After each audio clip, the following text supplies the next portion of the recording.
Hey, what's up, guys? This is Tier TV here today with a Subtlety Rogue PvP guide. We're gonna dive deep into what spells we're gonna use, what talents, the rotation, what honor talents, all the good stuff. When to use what, how to set up, you know the deal. Okay, I recorded this 2 times already. This is number 3. Let's fucking get it right this time. Yeah. First off, we're gonna go over the spells. Okay, so here's the first spell in our book, Blind. When are we gonna use this? We are gonna use this when you want to either peel for a DPS or healer, or any situation where you want some enemy to fuck off for 8 seconds. I think it's 8 seconds. In PvP, it says 1 minute, but it's not 1 minute in PvP. So that's what you use Blind for. Cheap Shot is basically what you open with, or if you need a really clutch stun, then if Kidney Shot is not up, then use Cheap Shot. We're gonna go into how to set up and when to use what over at the dummies in a little bit. But Cloak provides a moment of magic immunity, instantly removing all harmful spell effects. The cloak lingers, causing you to resist harmful spells for 5 seconds. Okay, so harmful spells as in like mage spells, as in roots, as in slows, all that good stuff. Basically, you're just immune from spell damage. Not physical damage, but spell damage. And, movement slowing effect, movement impairing effects. So, yeah. Distract does fuck all in PvP. Absolutely nothing. Evasion, oh boy, increases your dodge chance by 100% for 10 seconds. Whoever's fighting you is fucked for 10 seconds. Basically, you can't be damaged. So that's very nice. Eviscerate, big boy damage. When you get it with 5 combo points, which you should use with Marked for Death, which I'm going to go into in a little bit. Okay, so I skipped over Crimson Vial. Use this basically whenever it's up, because it heals you for 30% of your health over 6 seconds, and it's only a 30-second cooldown. So every 3 minutes you get, or every minute and a half, every why am I stupid? Every minute and a half you get all your health back. Basically, pretty good. Pretty good. But it is easy to damage through it. But anyways, it's not a defensive spell, but you should always have that up. Okay, and you should always have Feint up while we're at it, because you should have this talent, Elusiveness. Feint also reduces all damage. All damage is reduced by 30% when you feint, so that's why you should use it. Okay, Gloomblade. I replace Backstab with Gloomblade because it bypasses armor, and in PvP, if you're facing a, let's say, Arms Warrior, Fury Warrior, Paladin, you're fucked in the ass, anyways, but you're less fucked in the ass if you use Gloomblade, you know what I mean? So that's why I use it, because it bypasses armor, and it's just, big boy damage. Gormaw's Bite. Big boy damage. I can't stress enough to do big boy damage, because Gormaw's Bite, okay, if you're setting up for a burst, this shit is golden, because it, on top of it being a big hitter, it grants 30 energy over 6 seconds, which you could use to your advantage when you're a lower energy, maybe at like 100 or 75. That's where you should probably set up your burst. So I would use that. I would use my Trinket. I would use Symbols of Death, because that provides 40 energy and increases your damage by 15%. By the way, oh yeah, okay, I'm going to finish what I'm saying.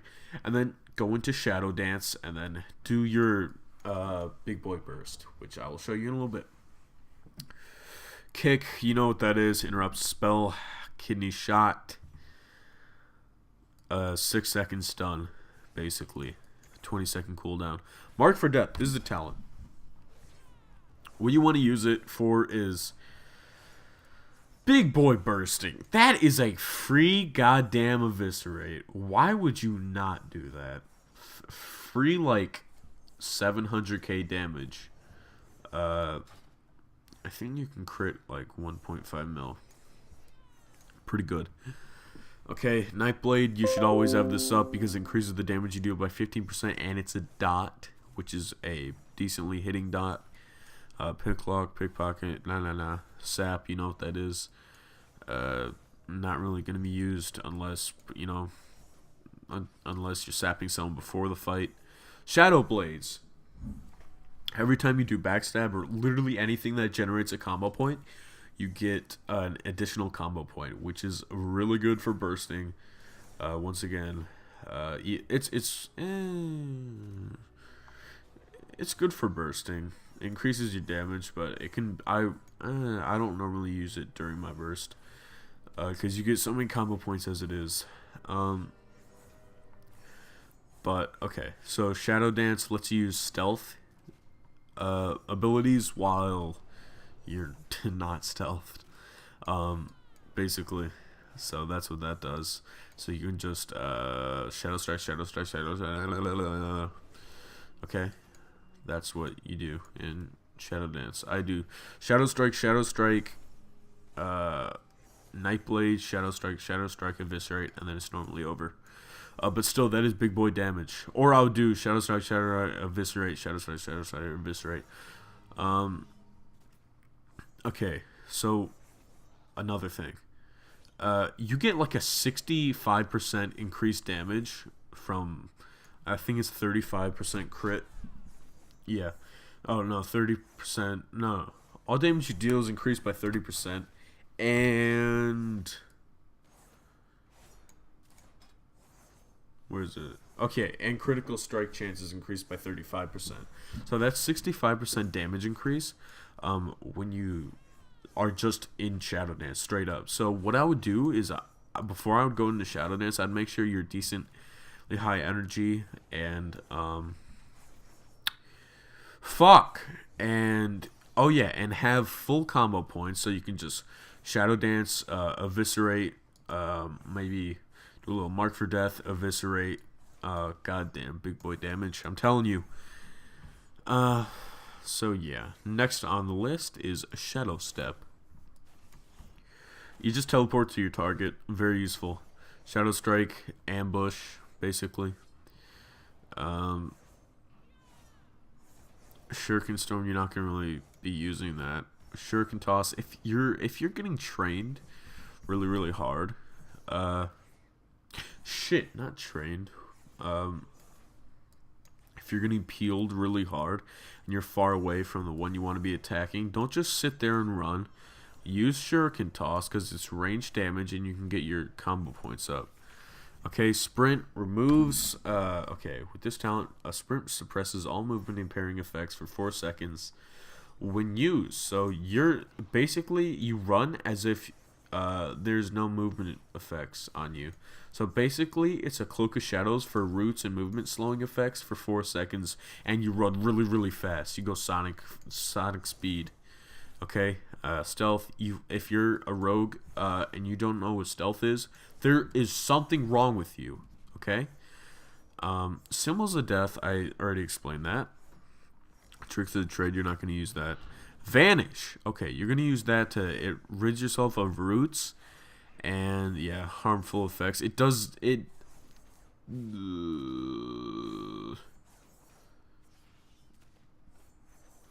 Okay, yeah. It says damaging and harmful effects will not break stealth, but it does. It doesn't for 3 seconds, and then it does. So yeah, you basically just go into stealth. If you have a dot on you, don't use Vanish because that's stupid. Okay, because you will just get out of stealth because there's a dot on you. So okay, since I'm a human, I use Every Man for Himself for stuns and stuff, so I'll use Adaptation. But if you're not a human, it is really, really stupid to use adaptation. All these here, I just using health increased by 10%. It's really not a big deal in here. I've never used Shiv because it looks like a terrible talent. Oh, it would be pretty good for training if you're having a hard time, but I never have a hard time training, so I mean, whatever. I always like maneuverability. Yeah, that's not very good because you're never out of shadow steps, so that's a stupid one to take. Critical hits in combat by allies within 15 yards grant you a combo point, but no more than once every 2 seconds. So this is really good. You get a lot of combo points this way. So yeah, it's stupid to use these. Yeah, it's kind of retarded. Actually, that's kind of cool, but it's not as good as this, I don't think. Your main enveloped in shadows for 2 seconds after coming out of stealth increases dodge chance by 100%. I use that. I didn't really look into these too much. Each second while stealth is active.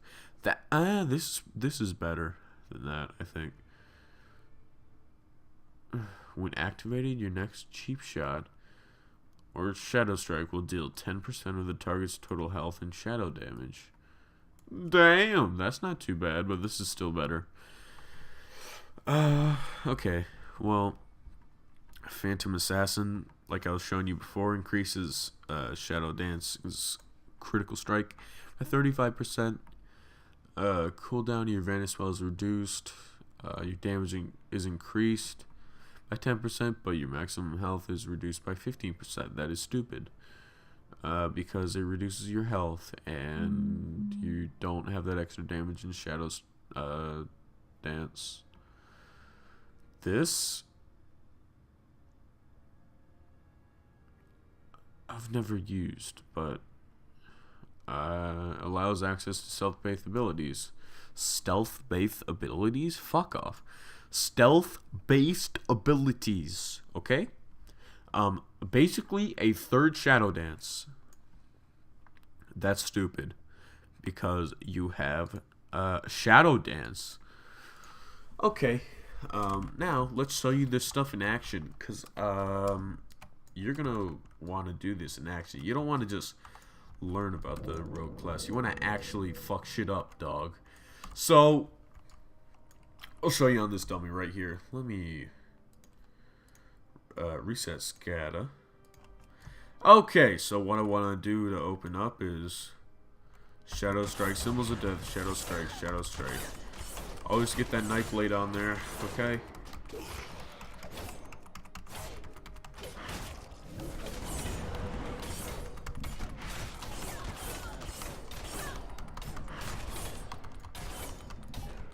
Big boy damage, okay? Big boy damage. That's basically your burst. And your rotation. So, yeah. Have a good one, boys. If you did enjoy this video, drop a like down below. If you did not, drop a dislike and say, oh my god, stupid video. I'm not 2K rated yet. Fuck you, dude. And dislike my video, because that still gets me views. So, thanks, idiot. And subscribe and comment down below. Okay, bye.